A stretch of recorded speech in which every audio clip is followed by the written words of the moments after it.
Hello everyone, this is part 3B of pressure canning corn, preserving your food. Today I'm going to share with you how I pressure canned the corn that I recently purchased from the produce stand. It's a simple process, but if you've never pressure canned before, I highly recommend you get with someone experienced and shadow them so that you can learn all the techniques. This is my Presto canner and my Cadco electric grill that I use. And I also highly recommend the Ball Complete Book of Home Preserving. This is the corn that I've picked up. I've already frozen some and dehydrated some corn. Here is the canner with the 9-pint jars getting hot. Everything you do in this process is hot. There's boiling water to blanch the corn. As in the previous video, I just simply washed the corn using a washcloth. Removed all the silks, and then get ready to blanch it.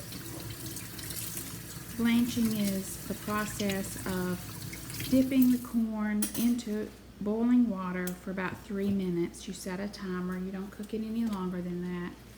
And then after 3 minutes, you take it out. You don't necessarily need to ice bath this after removing from the heat. You can just run some cool water on the corn. And then the process of taking the corn off the cob, I use a bunt pan and a very sharp knife. Just run the knife down the cob to take off the corn kernels.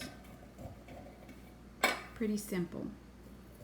The next process is I have my station set up to start jarring it up, and I have my hot corn bowl and all my canning supplies that I need. I've got jars boiling over on the stove, so I take them out one at a time. There's an extra pot of clean water to add to the jars once they're packed with corn, and there's my sterilized lids and rings. And then this is the process I did. I just took a hot jar, ladled in the corn. It took 2 scoops and just a little bit more to fill a pint jar, which the pint-sized jars is pretty much what I use now for my husband and myself, since it's just the 2 of us. And then you add in the boiling water, filling it up to leaving a 1-inch headspace at the top of the jar. Then after that, I took a tool and I just gently reach down inside the jar, releasing any air bubbles that may be in.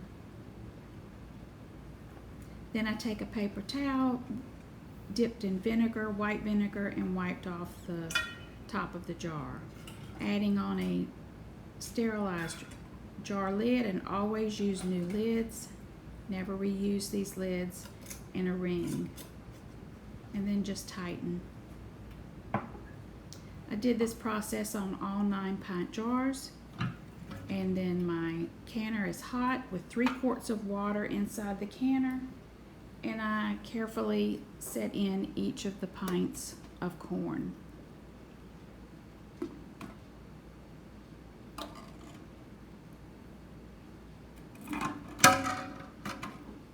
Making sure that your rings are fingertip tight. All 9 jars are now in the canner.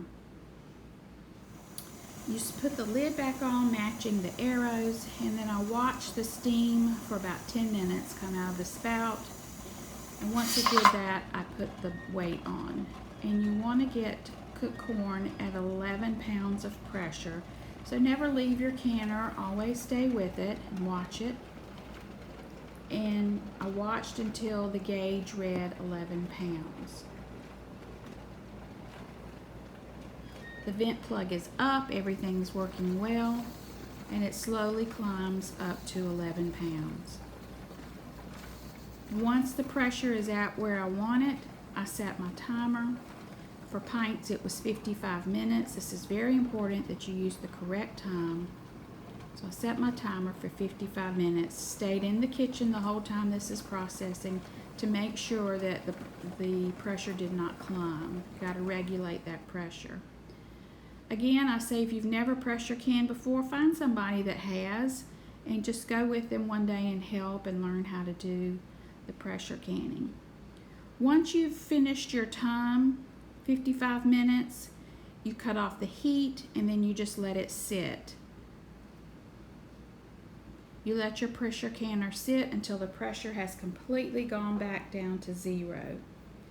Once it's gone down to 0, you can take the little weight vent off, and then I just let it sit there and cool. A couple of hours later, I went back and I opened the canner. It was nice and cool. There was no steam buildup in it, and my jars were finished. And there is the end result, 9 pints of corn for the pantry. I don't have to worry if the power goes out. I've got fresh food sitting on the pantry shelf. I hope you liked this video. If you did, please subscribe to the channel and like it. If you have any questions, leave those in the comments below. I'll be glad to answer them. Thank you so much and have a great day.